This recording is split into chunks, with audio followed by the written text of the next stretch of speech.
Coming to America was Arjun's chance of a lifetime. Here, he believed, people valued skill more than anything else, and in the beginning, it looked true. Arjun's designs impressed managers. His ideas solved problems others couldn't. Clients praised his work. His colleagues admired his dedication. He was quickly becoming one of the company's brightest stars. But there was one person who didn't share the admiration. Brian. Brian couldn't stand him.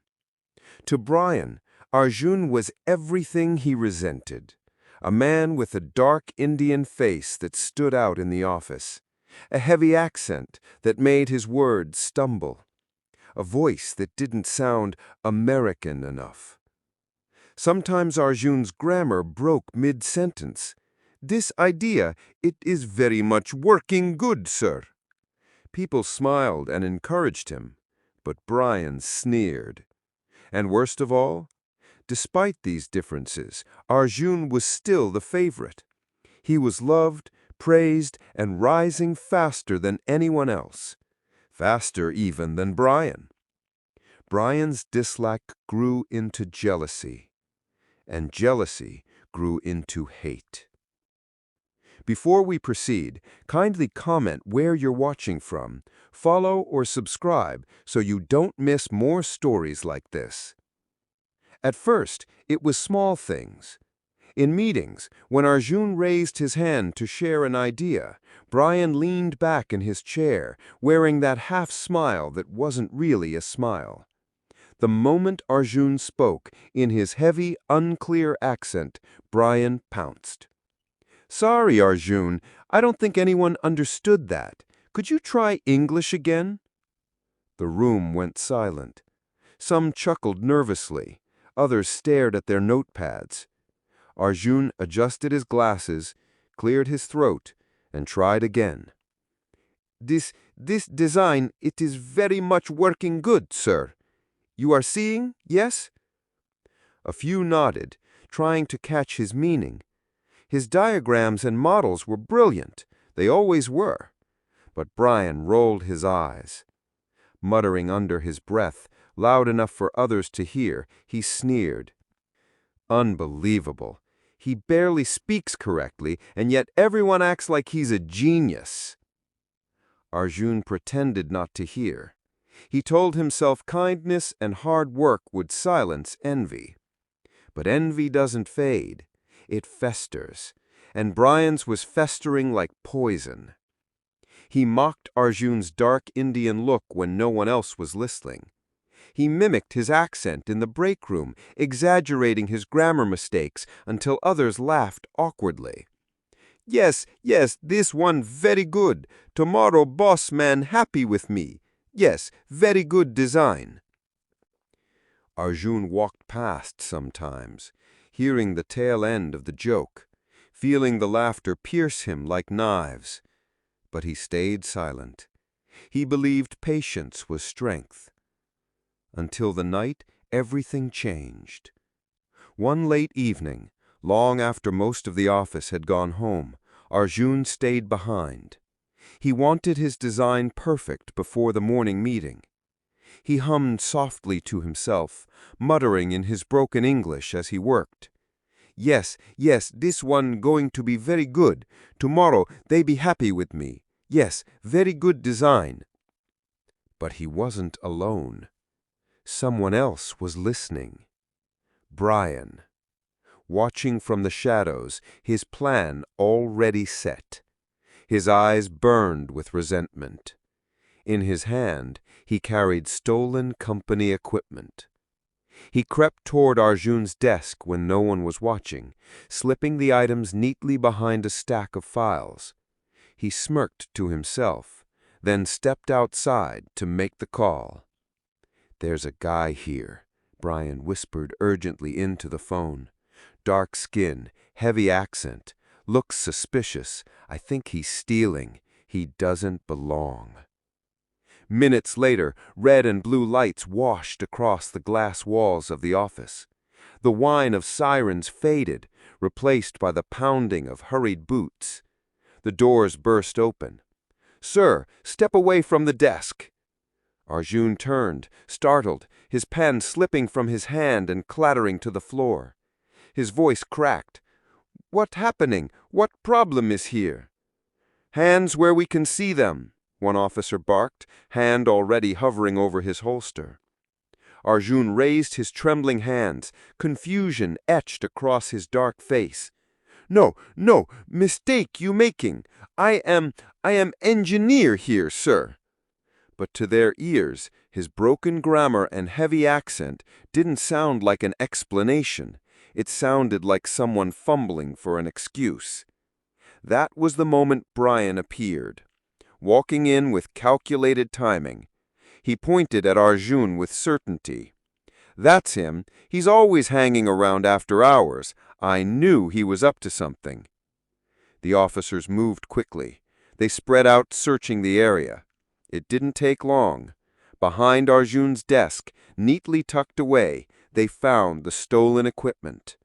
Gasps filled the room. One officer held it up like undeniable proof. Arjun's heart thudded in his chest.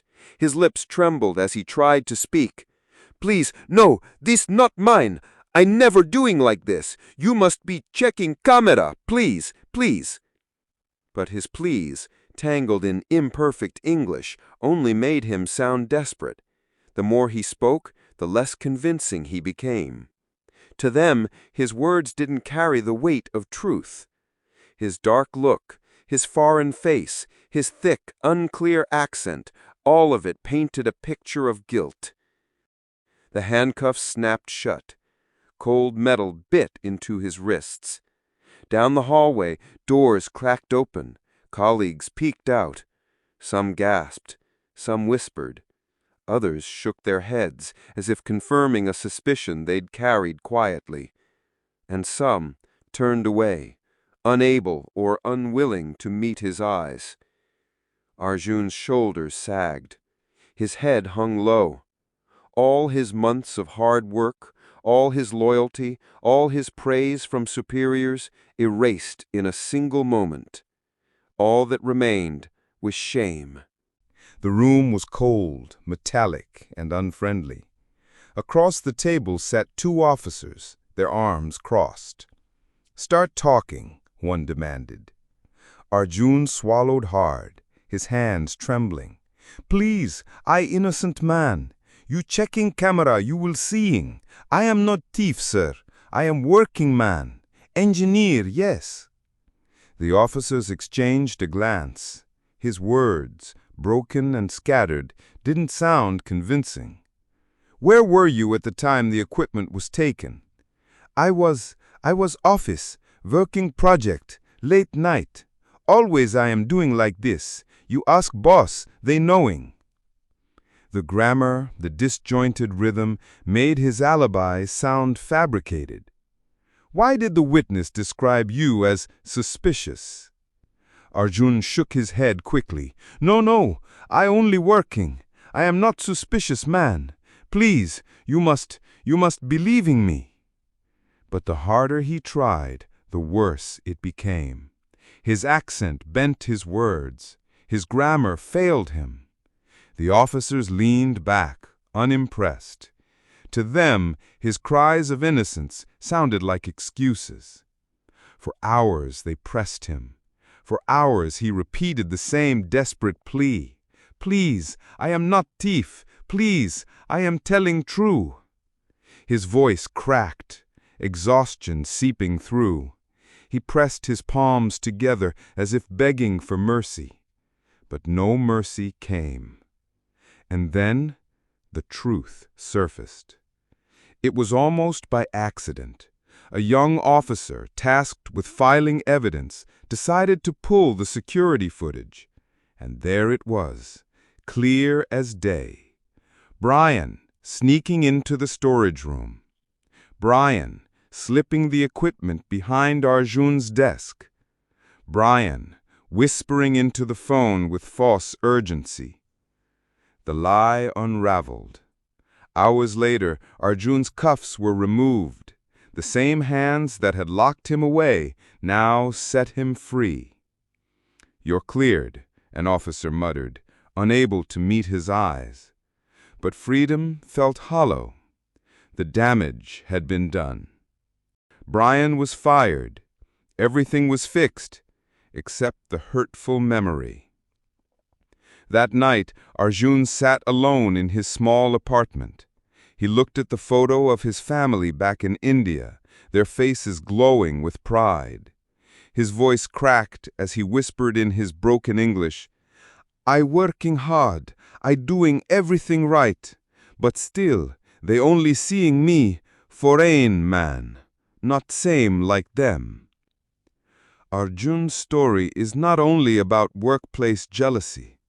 It is about how accent, appearance, and grammar can turn into weapons against someone who simply dares to succeed. Framed by jealousy and judged for his accent. Though the truth came out, the scars stayed behind. How many more Arjuns are out there, hard-working immigrants in every nation of the world, judged not by their talent, but by their accent? How many lose trust, dignity, or peace of mind simply because they look or sound different? If you believe no one should be treated unjustly because of how they speak or look, like and share this story. Let it be a reminder that success should be celebrated, not punished. Behind every accent is a dream. Behind every imperfect sentence is a human heart. And behind every face, no matter the color, no matter the origin, is someone who deserves to be seen for who they truly are. Finally, if you were Arjun, what would you have done?